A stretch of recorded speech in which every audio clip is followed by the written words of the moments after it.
सिवाय एक सियासी कुव्वत के पूरे हिंदुस्तान को किसी और ने नहीं बल्कि कायदे आजम मोहम्मद अली जिन्ना ने आजाद करवाया था। है ना अजीब बात? क्या आप में ये बात कहने की जुर्रत है? बरतानवी पार्लियामेंट के हाउस ऑफ कॉमन्स में वजीर आजम एटली खड़े हुए और उन्होंने एक ऐलान किया जिसने सबको हैरान कर दिया। अंग्रेज अगले बरस तक हिंदुस्तान छोड़कर जा रहे थे। जाहिर है कि वजीर आजम ने इसकी वजह भी बताई, लेकिन अजीब बात यह है कि इस मौजू पर जितनी भी किताबें लिखी गई हैं उनमें से किसी में भी वो वजह दर्ज नहीं की गई। है ना अजीब बात? जब मैं आपको बताऊंगा कि वजीर आजम ने हिंदुस्तान छोड़ने की क्या वजह बताई थी, तब शायद आपकी समझ में आ जाए कि सब लोग उसे छुपाना क्यों चाहते हैं। लेकिन उससे पहले मैं आपको यकीन दिला दूं कि वाकई किसी किताब में वो वजह दर्ज नहीं की गई है। गूगल में टाइप कीजिए best books on independence of India and partition. जिन किताबों के नाम सामने आए उन सबको पढ़ लीजिए। किसी में भी नहीं लिखा होगा कि वजीर आजम ने हिंदुस्तान छोड़ने की क्या वजह बताई थी। यहां तक कि उस वजीर आजम की अपनी खुद नविश जिसे उनके मुशीर ने मुरतब किया उसमें भी उस स्टेटमेंट का जिक्र करते हुए ये नहीं लिखा गया कि उसमें हिंदुस्तान छोड़ने की क्या वजह बताई थी। इस मशहूर किताब को देखिए जिसमें बड़े ड्रामाई अंदाज में उन लम्हात की मंजरकशी की गई है जब वजीर आजम ने पार्लियामेंट में वो ऐलान किया। लेकिन उस ऐलान में हिंदुस्तान छोड़ने की वजह क्या बताई, ये नहीं लिखा गया है। और ये किताब जिसे कायदे आजम की बेहतरीन सवानेह समझा जाता है, इसके मुसन्निफ ने भी वजीर आजम की स्टेटमेंट नकल करते हुए वो जुमले गायब कर दिए हैं जिनमें हिंदुस्तान छोड़ने की वजह मौजूद थी। उन जुमलों की जगह यहाँ 3 डॉट लगे हुए हैं। आयशा जलाल, जिन्हें हुकूमत पाकिस्तान की तरफ से सितारा इम्तियाज मिल चुका है, उनकी किताब में भी स्टेटमेंट का वो पैराग्राफ शामिल नहीं किया गया। अकबर एस अहमद ने भी यही किया है, डॉक्टर इश्तियाक अहमद ने भी यही किया है, और यास्मीन खान, सॉरी ये वाली नहीं बल्कि ये वाली, इन्होंने भी यही किया है।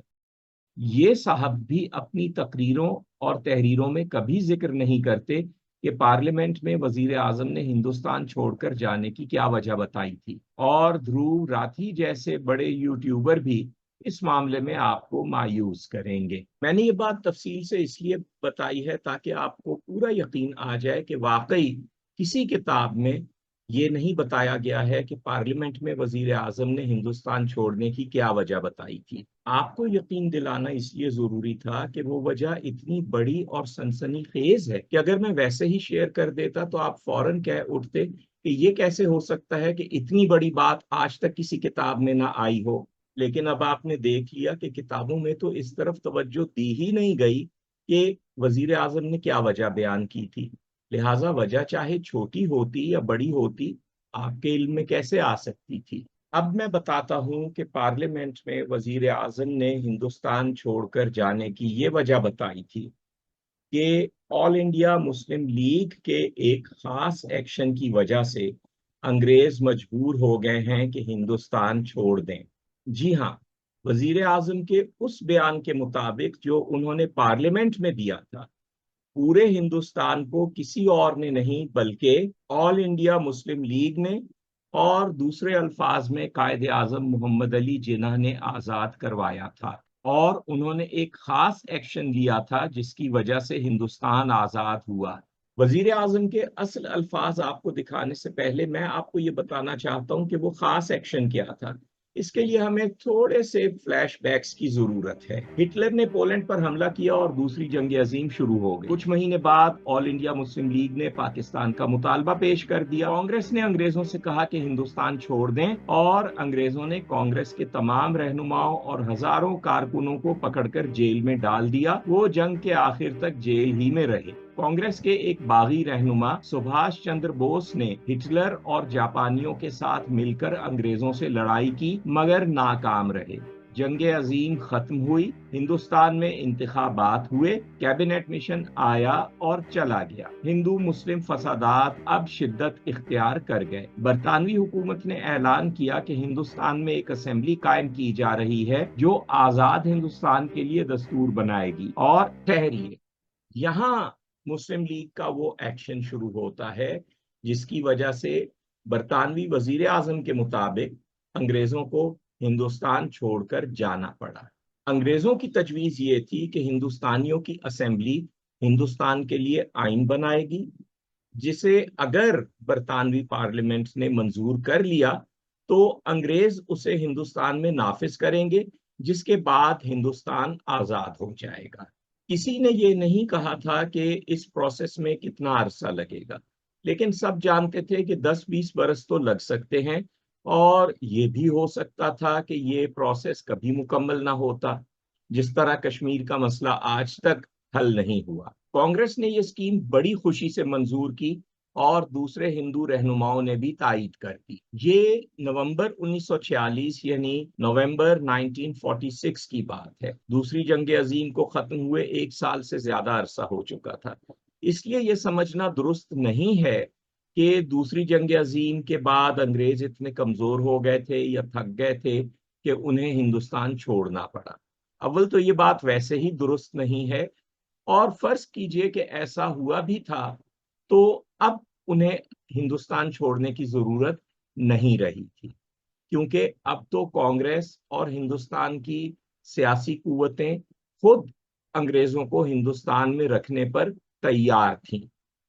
हाँ, सियासी कुव्वतें, सिवाय एक सियासी कुव्वत के, और वो थी ऑल इंडिया मुस्लिम लीग, जिसने अंग्रेजों की बनाई हुई दस्तूर साज असेंबली में बैठने से इनकार कर दिया, क्योंकि मुस्लिम लीग ने एक अलहदा असेंबली का मुतालबा कर रखा था जो पाकिस्तान के लिए दस्तूर बनाए। अंग्रेजों की बनाई हुई असेंबली में ना बैठना मुस्लिम लीग का वो एक्शन था जिसने अंग्रेजों के अपने बयान के मुताबिक उन्हें मजबूर किया कि वो हिंदुस्तान को आजाद कर दें, क्योंकि मुसलमान ब्रिटिश इंडिया की आबादी का 1/3 यानी 1/3 थे। इसी मुनासबत से उनके लिए असेंबली में सीटें रखी गई थीं, और मुसलमानों के लिए मखसूस तमाम सीटों में से 3 के सिवा बाकी तमाम मुस्लिम लीग के पास थी, क्योंकि उसने इंतखाब में भारी अक्सरियत हासिल की थी। अब वो तमाम सीटें यानी असेंबली की 1/3 सीटें खाली रहने वाली थी, और ये वो सिचुएशन थी जिसके खिलाफ बरतानिया के अवाम और बरतानिया की अपोजिशन पार्टी ने एहतजाज शुरू कर दिया। उसके बाद बरतानवी हुकूमत के पास इसके सिवा और कोई चारा नहीं रह गया कि वो हिंदुस्तान छोड़ने का ऐलान कर दें। इसलिए जब बरतानवी वजीर आजम ने अपने वजीरों के साथ इजलास में हिंदुस्तान छोड़ने के ऐलान का पहला ड्राफ्ट लिखवाया, तो उसे इन अल्फाज से शुरू किया कि चूंकि हिंदुस्तान के बाज अनासिर और बिलखुसूस मुस्लिम लीग ने दस्तूर साज असेंबली के साथ ताउन नहीं किया है, इसलिए हम मजबूर हुए हैं कि अगले बरस तक हिंदुस्तान से चले जाएं। 20 फरवरी 1947, 20 फरवरी 1947 को पार्लियामेंट में जब यह ऐलान किया गया तो उसमें भी यही वजह बयान की गई। अगरचे उस फाइनल ड्राफ्ट में मुस्लिम लीग या किसी भी सियासी जमात का नाम लिए बगैर यूं कहा गया कि चूंकि असेंबली में अभी तक इख्तिलाफात मौजूद हैं, इसलिए हमें हिंदुस्तान छोड़कर जाना पड़ रहा है। अब आप देख सकते हैं कि पार्लियामेंट में बरतानवी वजीर आजम ने हिंदुस्तान छोड़कर जाने की जो वजह बताई वो यही थी कि ऑल इंडिया मुस्लिम लीग ने उन्हें मजबूर कर दिया है कि वो हिंदुस्तान छोड़ दें। इस तरह कायदे आजम ने सिर्फ पाकिस्तान कायम नहीं किया था, जिसका एक हिस्सा बांग्लादेश कहलाता है, बल्कि वो मुल्क जिसे आज इंडिया या भारत कहा जाता है उसे भी कायदे आजम ने आजादी दिलवाई थी। वरना कांग्रेस और उस जमाने की हिंदू कयादत इस बात पर पूरी तरह तैयार थी कि अंग्रेज गैर मुअय्यना मुद्दत तक हुकूमत करते रहें। मैंने ये बात पहली दफा एक मुख्तसर सी अंग्रेजी किताब में लिखी थी, उसके बाद ज्यादा तफसील के साथ एक उर्दू किताब और एक अंग्रेजी किताब में पेश कर चुका हूँ। इस हवाले से आपके जहन में जितने सवालात आ सकते हैं उनके जवाब शायद इस चैनल की दूसरी वीडियोस में पहले ही दिए जा चुके हैं, और मैं दोबारा दे सकता हूं अगर आप कमेंट्स में लिख दें। लेकिन ये बात याद रखिए कि ये हकीकत कि पूरे बर्रे सगीर को कायदे आजम मोहम्मद अली जिन्ना ने आज़ादी दिलवाई थी, एक ऐसी हकीकत है जिसे तस्लीम किए बगैर ना पाकिस्तान तरक्की कर सकता है और ना ही जनूबी एशिया में अमन कायम हो सकता है। इसलिए इस हकीकत को सिर्फ दानिश्वरों और स्कॉलर्स पर नहीं छोड़ा जा सकता, क्योंकि उनका हाल आप इस वीडियो के शुरू में देख चुके हैं। आपको खुद आवाज उठानी होगी और फैक्ट्स आपके सामने हैं। आपको इन फैक्ट्स की बुनियाद पर कहना होगा कि जिन्ना लिबरेटेड इंडिया। क्या आप में ये बात कहने की जुर्रत है?